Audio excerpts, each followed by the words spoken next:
La lune trop blême pose un diadème sur tes cheveux roux. La lune trop rousse éclabousse ton jupon plein trou. La lune trop pâle caresse le opale de tes yeux blasés. Princesse de la rue, sois la bienvenue dans mon corps brisé. Les escaliers de la Butte sont de misère. Les ailes des moulins protègent les amoureux.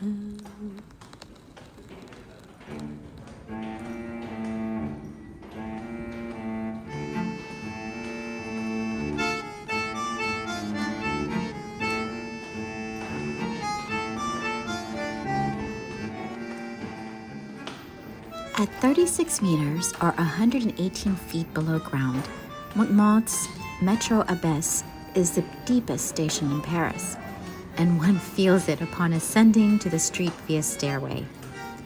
At least the walls are decorated with beautiful tile murals that make you almost forget how much your lungs and heart are working. But once you have escaped the underground, you're rewarded with this beauty, one of the two remaining original Belle Epoque metro entrances designed by Hector Guimard to look like dragonfly wings. The other is at Porte Dauphine. Although this one has been relocated from its original spot at Hôtel de Ville, it is still a wonder to behold. So pause and catch your breath.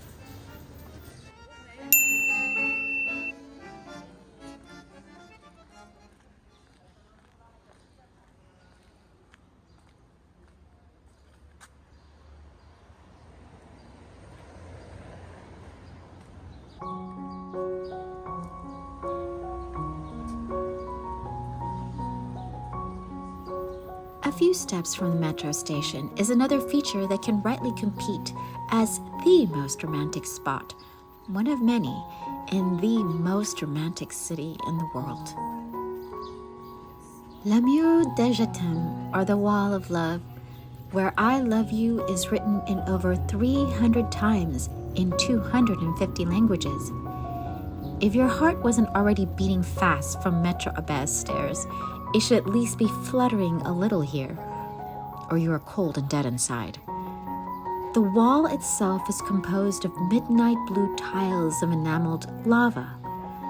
Lava, I suppose, to symbolize the flames of fiery love. Forget buying your lady love a cheap lock and attaching it to a bridge. Just take her here and declare your undying devotion.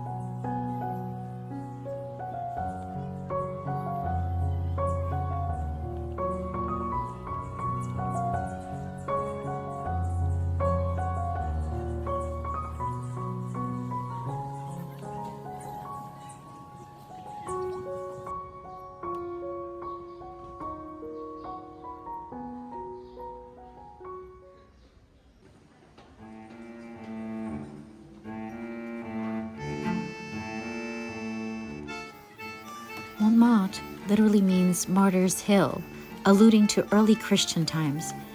Indeed, one might feel like a suffering martyr traversing multiple hilly streets to explore this iconic neighborhood, also called La Butte, the hill.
After some steep stairways, I arrive at Musée de Montmartre, a museum dedicated to its colorful history.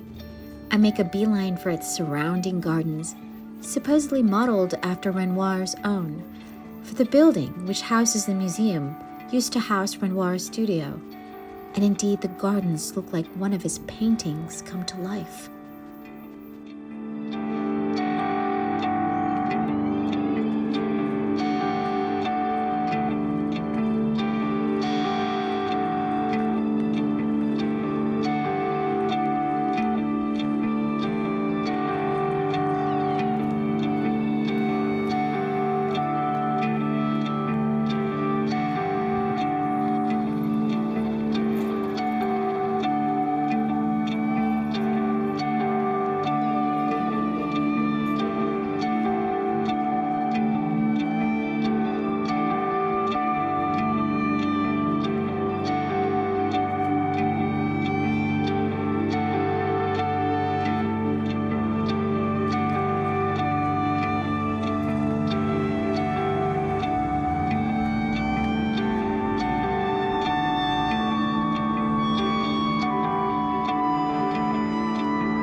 At the edge is a view of a vineyard on the slope of a hill. This vineyard dates back to the 12th century when it was under the care of Benedictine nuns. Throughout the centuries, wars and the ravages of time brought the vineyard down to near ruin until the city of Paris took over in 1933. Today, the vineyard grows 27 varieties and produces 1,700 bottles of wine per year.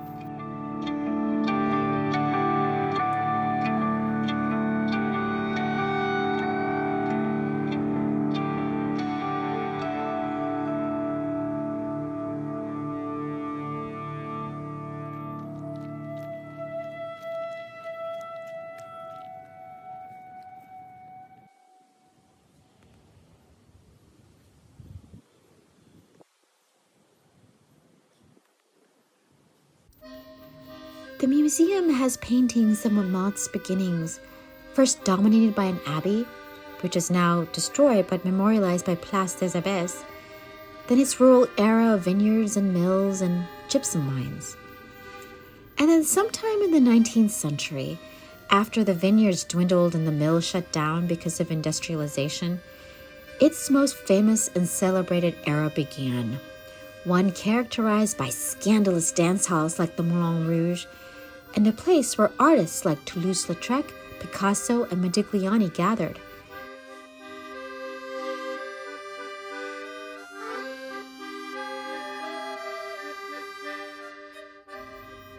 Inside the museum is a room where furniture from the original Le Chat Noir has been reassembled. Le Chat Noir is the first modern cabaret nightclub. At its zenith, it featured a shadow theater using zinc cutouts, which predated the birth of cinema. However, Le Chat Noir is, of course, most famous for being a fun gathering place for artists. Can you imagine being here in its heyday, where you might have a drink next to Toulouse-Lautrec one night, then Claude Debussy the next, or even the famous dancer, Jane Avril?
the museum, I decided to go clear across town to a restaurant I wanted to eat at yesterday, but was closed, Bouillon Racine. And am I glad I made a special return trip, for it is an Art Nouveau jewel of a restaurant. I have ordered a Saint-Germain cocktail, and now I am so deliciously relaxed and happy. Well, I was happy before the cocktail, but now I am in love with the world. I had to order it, for this restaurant, Bouillon Racine, looks like the Saint-Germain bottle. All pale mint green, Art Nouveau, and mirrors to reflect the light. It is spring and flowers and beauty reborn. I feel beautiful in here. A couple tables on my left, a visibly pregnant woman, American, is telling her French mother-in-law, ancient, the names she and her French husband have chosen. It is a delicate conversation they are having. It is in English, so that means she is not fluent in French, yet she is being very careful and respectful. I do not sense that there is tension, but perhaps the language and cultural differences have made the American muted and careful in her words. Seated on either side are two single patrons like me. One has a book, Le Man Coupole, but he is not reading it. The other is wearing blue framed glasses and is on the phone. We are a trio of singles, but I think I'm the happiest. Oh my, chocolate lava cake with crème anglaise, studded with nuts for texture and with strawberry. As good as or even better than a Saint-Germain? So decadent. I will have to make crème anglaise for sure.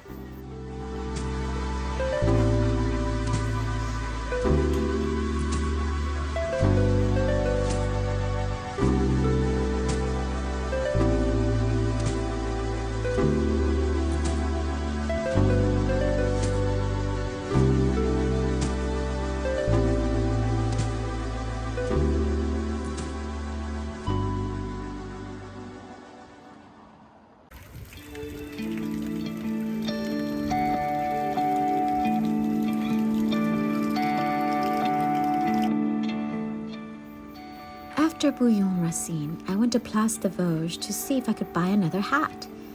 But a little hat shop there did not have anything that appealed to me.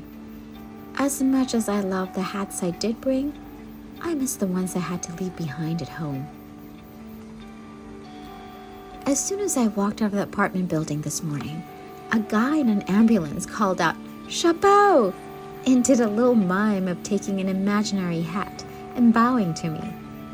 I laughed at this. Perhaps I should call myself Madame Chapeau.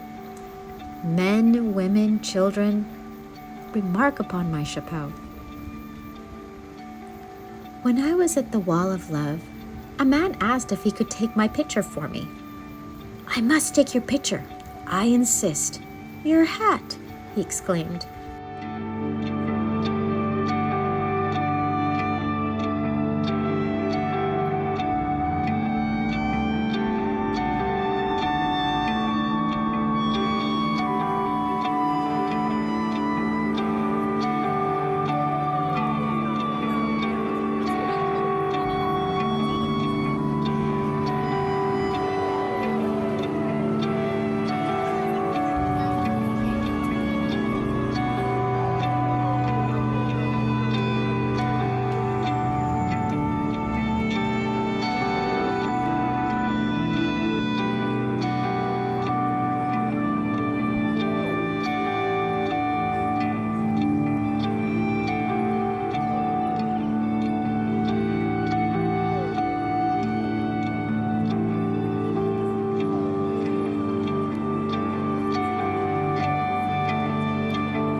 Once it was dinner time, I strolled and picnicked on the banks of the Seine by Pont Marie, had my quiche and tart, and both were delicious. Life is delicious.